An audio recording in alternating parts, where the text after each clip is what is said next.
तुषारी कोटिरे धरणा ब्रह्म विष्णू त्रिनयन त्रिकृती तुझे स्तवना कर्मभूमीच्या देवनमदावे सर्वता भरी मुखा परवाचे देवादत्ता देवादत्ता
आपण सर्वांनी राष्ट्रगीतासाठी उठून उभा टाकावं। राष्ट्रगीताच्या नंतर आपण कार्यक्रमाला सुरुवात करूया।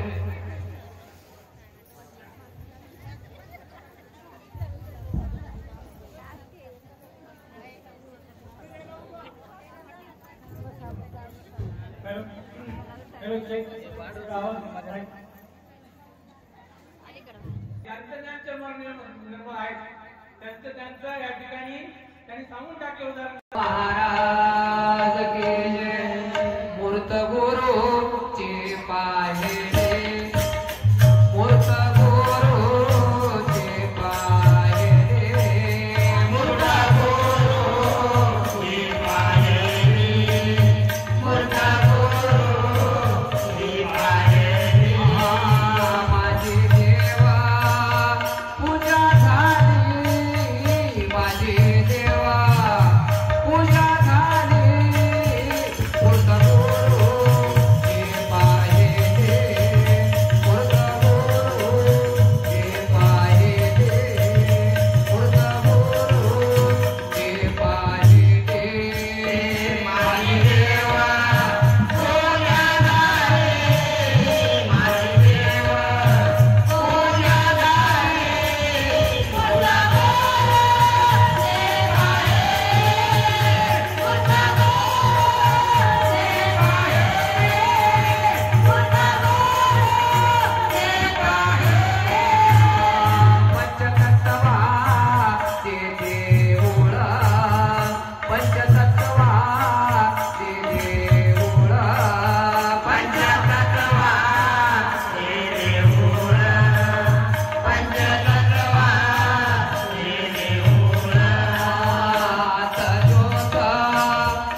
पूजा झाले पंचतत्वाचे देऊळ आणि आत ज्योत आहे निर्मळ आत्मज्योतीचा उजाळा डोळा भरून पाहिला आणि गुरु म्हणे शिष्या भोळा. शेवटचं चरण महत्वाचं आहे तुमच्यासाठी. सतत तुमच्या सानिध्यामध्ये राहतो गुरु. तुमच्या सोबत चटणी भाकर खातो. कान्या कोपऱ्यामध्ये कोण्याही ठिकाणी भक्त असला तरी तो बोलल्यानंतर जातात गुरु. आणि गुरु सोबत तुम्ही आयुष्य करता. गुरु ज्ञान देतो. दिवसा ज्ञान देतो. संध्याकाळी ज्ञान देतो. पहाटे उठून पोथी घेतो. दिवस रात्र झोपत नाही. आणि एवढं करून आपल्या शिष्याला गुरु मान देतात. आणि काय म्हणतात शेवटच्या चरणात गुरु म्हणे शिष्या भोळा. गुरु म्हणतात माझा शिष्या भोळा आहे. आणि माझ्या शिष्याचा भोळा भाव असल्यामुळं त्या माझ्या भोळ्या शिष्याला कोणी फसवतात आणि त्याची नागवण करतात. आणि गुरु पौर्णिमेच्या दिवशी गुरु म्हणतात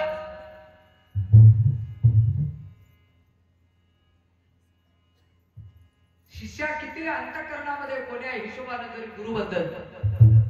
आता तुम्ही शिष्य असल्यामुळे जसं मला एखाद्या वेळेस तुमचा राग येते तुम्हालाही माझा राग येत असत एखाद्या वेळेस वाटत आहे गुरु पौर्णिमेचं हो म्हणणं का मजा राग येत असत. कसं ऐकत नसेल महाराज. मात्र गुरु पौर्णिमेच्या निमित्तानं माझ्या शिष्याला सांगायचं आहे गुरु काय म्हणतात. गुरु म्हणे शिष्या भोळा. शिष्या कोणताही अवलंबन असू द्या त्याच्या मनात किती कपट येऊ द्या त्याच्या मनात मला किती अपमान करण्याचं त्याच्या अंतःकरणात जरी आलं शेवटी गुरुला जर विचारलं त्या शिष्याचं कसं काय. गुरु म्हणे शिष्या भोळा. महाराज शेवटी त्याचं प्रमाणपत्र देतात माझा शिष्या भोळा आहे. आणि शेवटी गुरु देव हृदयामध्ये आणून दाखवतात ही किमया त्या गुरुची असते. म्हणून आजची ही गुरु पौर्णिमा आणि गुरु पौर्णिमेचा हा उत्सव आणि गुरु परंपरा या देशामध्ये असल्यामुळं आज अनेक ठिकाणी गुरुपूजनाचे सोहळे होतात. कान्या कोपऱ्यातला भक्त आपल्या गुरुच्या भेटीसाठी तळमळ करतो आणि त्याला अशी तळमळ वाटते की आपण गेलो पाहिजे भेटलो पाहिजे गुरुला. आणि या तळमळीसाठी त्यानं वेडा होतो आणि गुरु पौर्णिमेचे भेट त्या शिष्याला लागतात. म्हणजे गुरुची भेट कधी होईल असा आजचा हा सोहळा. आणि या सोहळ्यामध्ये पौर्णिमेचा दिवसच काय येतो. नागपंचमी नागाची, शिवरात्र महादेवाची, एकादशी द्वादशी महाविष्णूची, पोळा तो नंदीचा जाणीजे, मांडव्याची श्राद्ध काळ चंद्रमाची होय दिवाळी, पार्वतीची जाण होळी, प्रतिपदा संवत्सर रामनवमी रामाची, रथ सप्तमी सूर्याची, दश जयंती दशावताराची. गुरु महाराज म्हणतात पौर्णिमाची आमची जाण. म्हणून पौर्णिमेच्या दिवशी या सह्याद्री पर्वतावर एक जय जयकार होतो आणि जय जयकाराचा आनंद चौकड असा दुमदुमतो आणि चौकड गुरुनामाचं स्मरण होतो. सह्याद्री पर्वती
गुरुनामाच्या स्मरणाचा हा मोठा पर्वकाळ त्या ठिकाणी येतो आणि गुरुपूजनासाठी तुम्ही सर्वजण आलात आणि या वर्षी गुरुपूजेमध्ये एक आनंदाचं द्विगुणित आनंद होण्याचा अजून एक पर्वकाळ म्हणजे तुमचे गुरु महाराष्ट्र राज्याचे ब्रँड अँबॅसिडर.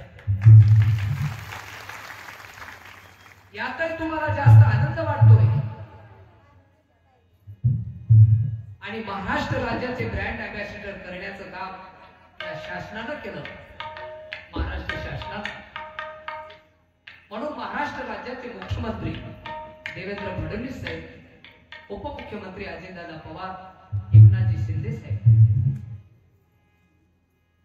आणि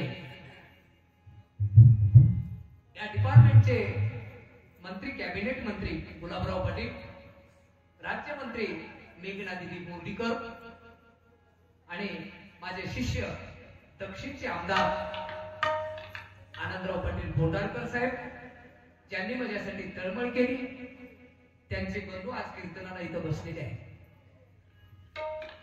मला सकाळी फोन आमदार साहेबाचा आला, महाराज आज गुरुपौर्णिमा, मला आशीर्वाद पाहिजे. आज मुंबईमध्ये ते आहेत, अधिवेशन चालू आहे, एवढ्या मोठ्या अधिवेशनात मला घेऊन जाण्याचं काम आनंदराव पाटील बोंडारकर यांनी मला केलं. माझे गुरु आहेत म्हणून प्रत्येक कोणतंही डिपार्टमेंट असलं, कोणतंही दालन असलं, त्या दालनामध्ये आमदार साहेब मला असे घेऊन जायचे आणि माझा फेटा, माझा हा नेहरू शर्ट, माझं धोतर, हे सगळे जण असं पाहत होते. हे कोण व्यक्ती आलाय आपल्या या मंत्रालयामध्ये, ज्या दिवशी अर्थसंकल्प या देशाचा, राज्याचा चालू होता. अर्थसंकल्प साजरा करत असताना मला त्या ठिकाणी मंत्रालयामध्ये एंट्री. म्हणून परभणीचे आमदार राहुल पाटील, राज्यसभेचे खासदार अजित गोपछडे साहेब, महाराष्ट्र राज्याचे माजी मुख्यमंत्री अशोकराजे चव्हाण साहेब, असे आदर्श आहात या कामामध्ये होते. म्हणून सर्वांचं मी कौतुक आणि अभिनंदन करतो आणि तुमच्या गुरुला मिळालेल्या या ब्रँड अँबॅसिडर मुळे संपूर्ण या राज्यामध्ये माझा दौरा चालू आहे आणि विशेष म्हणजे गुरुपौर्णिमेच्या निमित्तानं अजून एक विशेष सांगा वाटते तुम्हाला. तुमचे गुरु मानधन स्वीकारले नाहीत, हे महत्वाचा मुद्दा आहे. म्हणजे कानाकोपऱ्यात बरेच लोक सांगणं चालू आहे, बहुतेक महाराजांना 1.5 लाख येत असतील महिना, काहीतरी फुकट काय, 2 भजन केल्यावर 5,000 महिना. मात्र 1 रुपया तुमच्या गुरुनं मानधन स्वीकारलेलं नाही आणि संरक्षण सुद्धा मी घेतलं नाही. बगर संरक्षणाचं आणि बगर मानधनाचं हे पद मी या महाराष्ट्र राज्यामध्ये उपभोग घेणारा पहिला आध्यात्मिक गुरु महाराज तुमचे आहे. आतापर्यंत जे ब्रँड अँबॅसिडर झाले ते मानधन घेतले, गाड्या घेतल्या, घोड्या घेतल्या. घोड्या म्हणजे गाडी घोडी. फक्त एकमेव तुमचे गुरु मानधन स्वीकारले नाही. हे तुमच्या शिष्यासाठी गुरुपौर्णिमेच्या निमित्तानं एक स्वाभिमानाची गोष्ट आहे आणि म्हणून आजचा हा गुरुपौर्णिमेचा, गुरुपूजेचा सोहळा फार मोठ्या उत्साहात साजरा होत आहे. मग मूर्त गुरुची पाहिली आणि माझी देवपूजा झाली. महाराजाची मूर्ती बघितल्याबरोबर शिष्याची देवपूजा होती. आता एवढे सगळे शिष्य आले, प्रत्येकानं गंध, प्रत्येकानं फूल, प्रत्येकानं अक्षदा. महाराजाचं कपाळ भरून जाईल, पाय भरून जातील आणि सगळ्या गंधामध्ये केमिकल असल्यामुळं सर्व शरीराचा खराबा होईल. म्हणून गुरु महाराजांना 2 पूजा सांगितल्या, एक आवरातली पूजा आणि एक परपूजा. जी परातली आहे, आवर पूजा, परात तांब्या, गंध, अक्षदा, बेल, फूल, उदबत्ती, दिवा आणि परपूजा त्या पूजेमध्ये गंध नाही, अक्षदा नाही, दिवा नाही, बत्ती नाही, आरती नाही. फक्त महाराजाकडे शिष्यानं बघणं, शिष्याची पूजा होणं. चल जाऊ दे घ्याया दर्शन, चल जाऊ दे घ्याया दर्शन, गुरुदेवासी करण्या वंदन, गुरुदेवासी करण्या वंदन, गुरुदेवासी करण्या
देवपूजा झाली.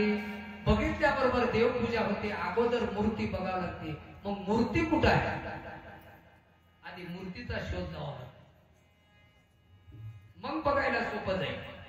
आधी कोण्या गावामध्ये मूर्ती राहते, मूर्ती कोण्या गावात आहे आणि आपण कशी बघायची, आणि मूर्ती कर्मभूमीला आली काय पाहण्यासाठी, इथं आली का कर्मभूमीला. मग हे गुरुमूर्ती सोडून अनेक मूर्त्या पाहता येतात का. मग कोण्या मूर्तीकडे पाहायचं. सर्वांमध्ये श्रेष्ठ अशा प्रकारची गुरुमूर्ती, आणि त्या गुरुमूर्तीला नाव आलंय ज्ञानमूर्ती. आणि ती केवळ ज्ञानाची मूर्ती असल्यामुळं त्या मूर्तीकडे आपल्याला पाहायचं आहे. मग अगोदर इथं येण्याच्या अगोदर मूर्ती कोण्या ठिकाणी राहत होते.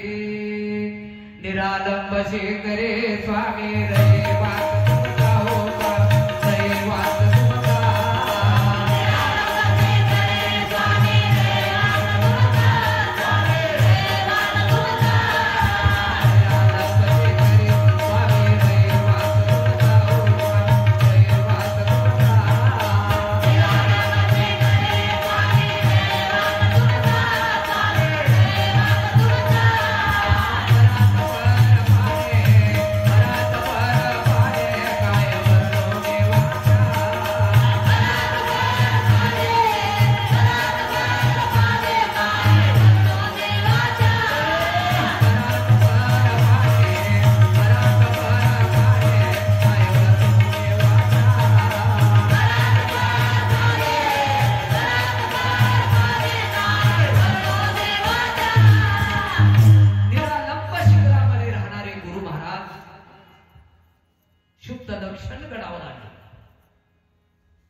राहण्याचं ठिकाण महाराजाचं कोणतं आहे. आनंद सागरी आहे माझा गुरु, आनंद सागरी आहे माझा गुरु, आनंद सागरी आहे माझा गुरु, आनंद सागरी आहे माझा गुरु.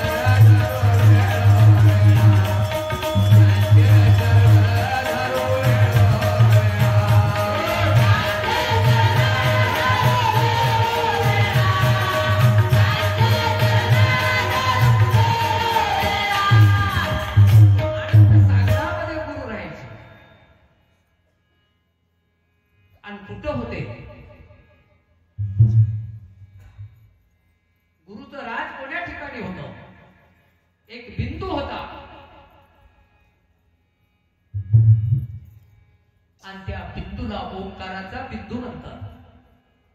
आणि त्या बिंदूच्या ठिकाणी तिथं होता सद्गुरु राज. तिथं सद्गुरु राज होता. तिथं राज पण सद्गुरूच होत. म्हणून आपण म्हणता सद्गुरु राजा देखिला आणि अवघा ब्रह्मानंद पाहता.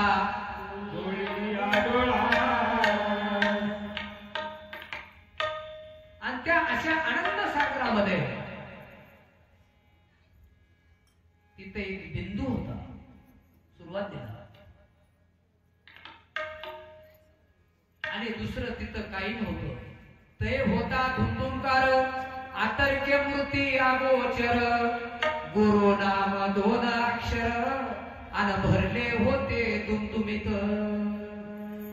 नुसता अवघा धुंदुंकार होता. नव्हती कर्मसृष्टी, नव्हती विकार सृष्टी, नव्हती दिव्य सृष्टी आणि नव्हती ब्रह्म सृष्टी. नव्हती दैवताची मांडणी, दैवताची मांडणी नव्हती. जीवय नव्हत्या, दैवता नव्हत्या, प्रपंच नव्हता, परमेश्वर नव्हता आणि अवघा धुंदुंकार होता. आणि त्या धुंदुंकाराच्या ठिकाणी त्याच्यामध्ये 2 अक्षर होते, गुरु. गु आणि रू. गु शब्द गुणातीत, रू शब्द रूपातीत. गुणा रूपाचा होय अंत, यासी गुरु रूप बोलिजे. गु शब्द गुणातीत, रू शब्द रूपातीत. जिथं गुणाचा आणि रूपाचा दोन्हीचा अंत होतो ते होय गुरु. आणि म्हणून गु शब्द अंधकार, रू शब्दाचा प्रकाश थोर. माया ब्रह्माचा विचार जाणे जे गुरु. गु शब्द म्हणजे गुप्त आहे आणि रू शब्दाचा प्रकाश पडलाय. आणि ज्याचा प्रकाश पडलाय त्याच्यामध्ये लोक लुडबुडून गेले, वेड झाले. आणि गु शब्दाचा जो गुप्त आहे त्याचा अजून अंत लागलेला नाही. मग त्या ठिकाणी सद्गुरूचं राजपण. त्या 2 अक्षर होते तिथं, गु आणि रू. आनंद शब्द परमनिज. तिथं काय होते, फक्त आनंद शब्द होता. आणि आनंदाचे शब्द ज्याच्या मुखामध्ये येतात तो परमेश्वराच्या जवळचा असतो. सतत ज्याच्याकडे पॉझिटिव्ह एनर्जी आहे, ज्याच्याकडे सकारात्मक दृष्टिकोन आहे, ज्याच्याकडे आनंदाचे शब्द येतात, कधीच नाही येत नाही. हो, काय चाललंय अर्जुन पाटील, काय म्हणते चातुर्मास? हो. काय म्हणते उत्तम पाटील पारा? हो. हो म्हणायची का? आणि तुम्ही जर हो म्हणलं तरच होते. आणि तिथं आनंद शब्द आहे. शब्दाची ईश्वर, शब्दाची शस्त्र, शब्दाचे रत्न. आणि शब्द म्हणजेच परमेश्वर.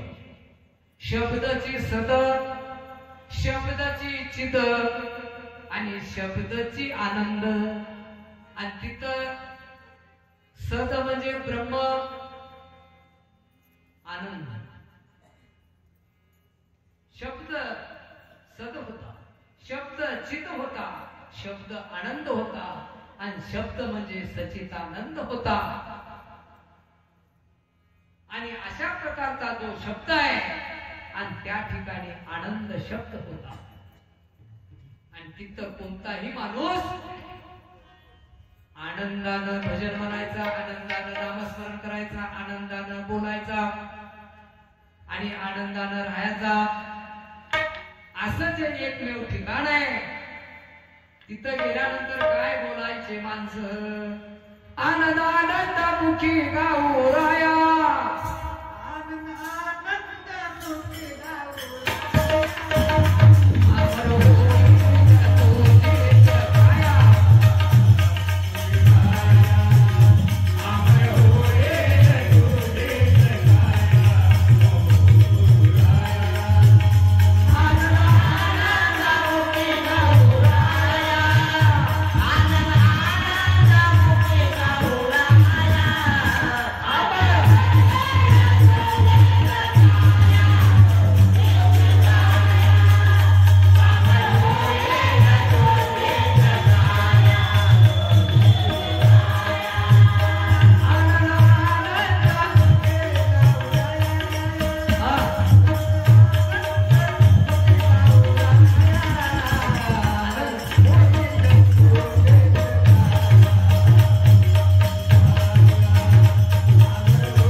फक्त आनंदाचे शब्द होते.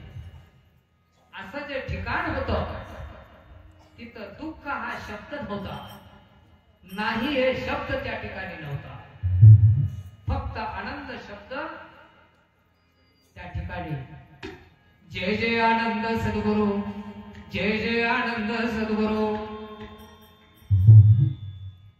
जय कोणाचा? जय आनंदाचा. ज्याच्याकडे आनंद आहे त्याचाच जय. जे कवाई रडते त्याचा कधीच जय नाही. जय कोणाचा? महाराज जय होईना, जय होते रडू नका. जय होते फक्त रडू नका, फक्त आनंदी राहा. आणि तुमची माय जर कोण असेल, सख्खी माय आणि बाप तुम्हाला जर विचारलं कोण आहे, तर तुम्हाला म्हणता आलं पाहिजे म्हणजे माय आनंदच होईल आणि बाप सुद्धा आनंदच होईल. आणि या सख्या माय बाप जर कोण असतील तर म्हणजे ते आनंद होत. आणि हे फक्त जन्म दिलेले होत, हे जन्म दिलेले होत, हे रडाले. आणि खरा मजा माय आणि बाप जर कोण असेल तर तो आनंद होईल. म्हणून आनंद जननी आनंद जनका.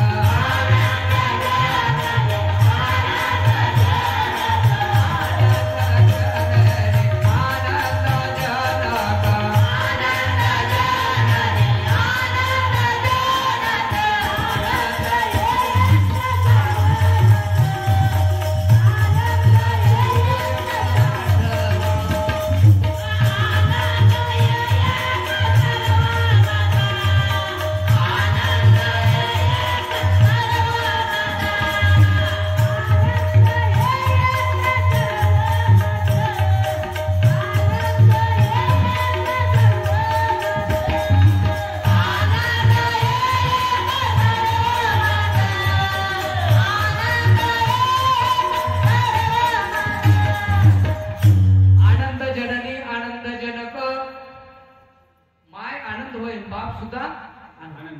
आनंद तोही एक आठवावा. आनंदची एक होय तुमचा आणि त्या आनंदाची आपल्याला आठवण करायची आहे. कवाई संतान साहेब नाराज व्हायचं नाही. जो होगा सो होगा. हमेशा खुश आणि एकनिष्ठ.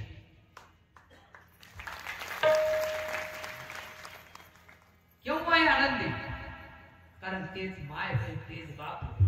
तुम्हाला विचारलं तुम्हाला सक्क कोण आहे.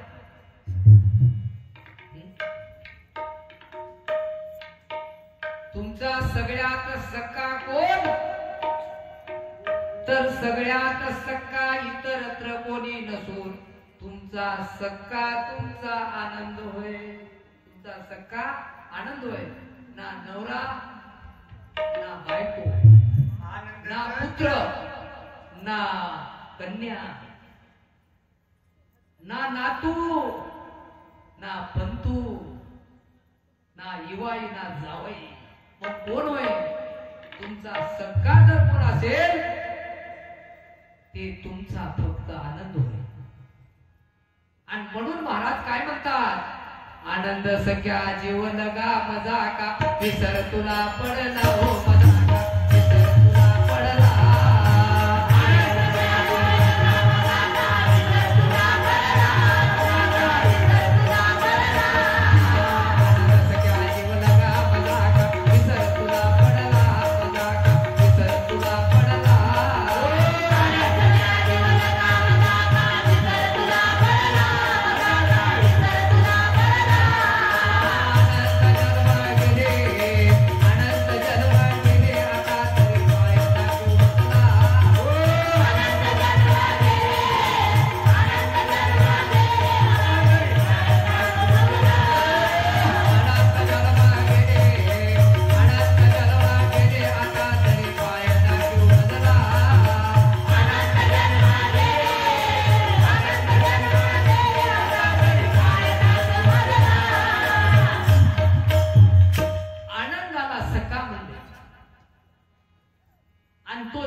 सक्का कोण आहे तो आनंद आहे. म्हणून रामराव पाटील तुमचा आहे भाऊ सक्का आनंदच आहे. आणि भक्ती तुम्हाची कोणती आहे आनंदाचीच. तुम्हाला नाम देताना महाराजांनी पहिला शब्द काय टाकला आनंदच टाकला. ज्याच्या कानामध्ये आतापर्यंत आनंद गेले आणि त्या आनंदाचं ज्यानं पालन केले त्याच्या आयुष्यामध्ये त्याला दुःख येत नाही. तो आनंदी राहतो. मात्र महाराज शिष्या म्हणतो आनंद सख्या जीव लगा मजा का विसर तुला पडला. मजा काय विसर पडला काय महाराज. कधी तुम्हाला आनंद यायला तयार नाही. कवा हिरण कवा हिरण कवा चेहऱ्यावर 12 वाजलेले. 40 कोटीचं नुकसान झाल्यासारखे तुमचे तोंड. काय मजा नाही त्या तुमच्या चेहऱ्यामध्ये. आणि म्हणून म्हणतात महाराज का विसर पडला. म्हणून त्या आनंदाचा विसर तुम्हाला कधीच पडता येत नाही. आणि अनंत जन्म गेले रण्यातच. आणि म्हणून म्हणतात आता तरी पाय दाखवू मजला तुमच्या पायासाठी गेलो बहुताला शरण हो देवा बहुताला शरण.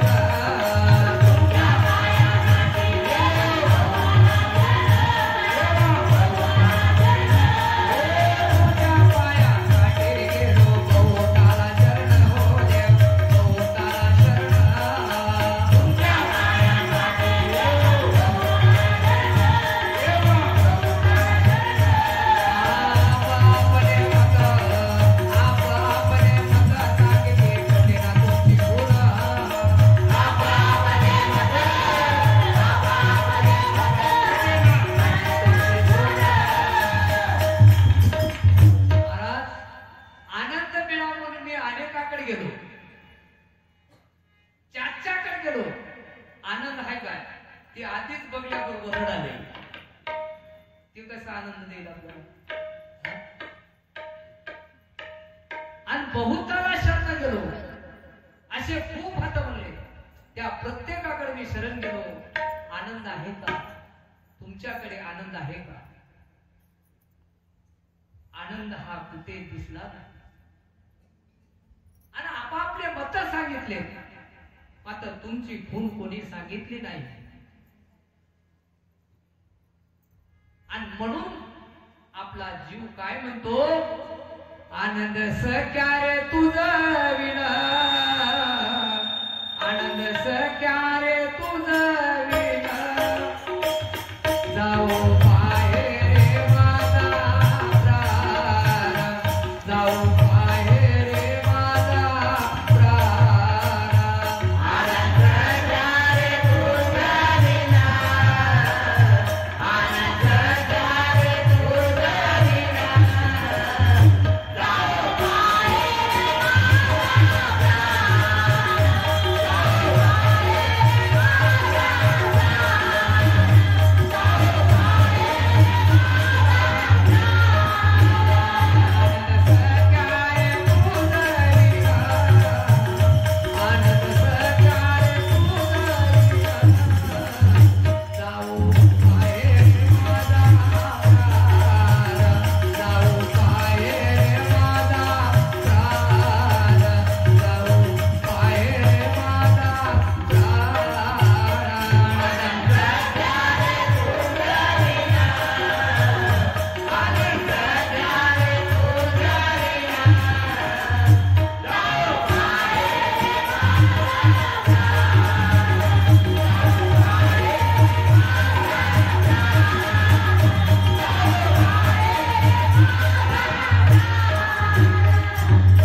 तुझ्याशिवाय तू जर नाही सापडलास, आनंद जर नाही सापडला, तर माझा प्राण जाईल,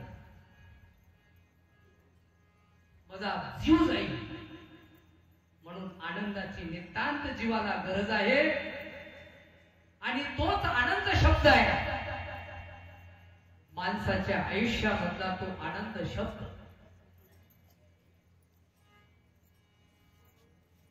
आणि जर आनंद नसेल तर काय आहे? जीवना वेगळी मासोळी, जीवना वेगळी मासोळी, जीवना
जीवाला जर आनंद नाही सापडला तर जीव तसाच तडपडतो.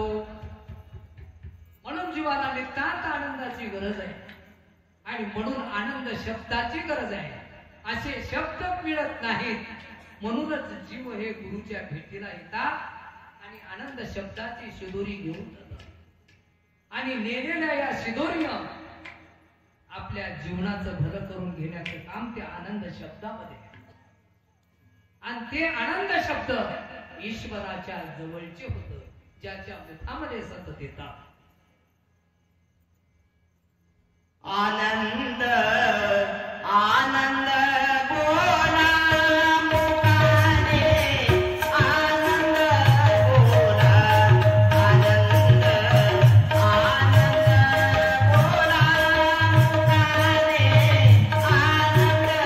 बोला.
सर्वांनी जगामध्ये जर राहिलं तरी आनंदी राहावं आणि एखाद्या जंगलामध्ये जाऊन एकट्यालाच बसायची वेळ आली तिथं सुद्धा आनंदी राहावं. आपलं कोणी नवं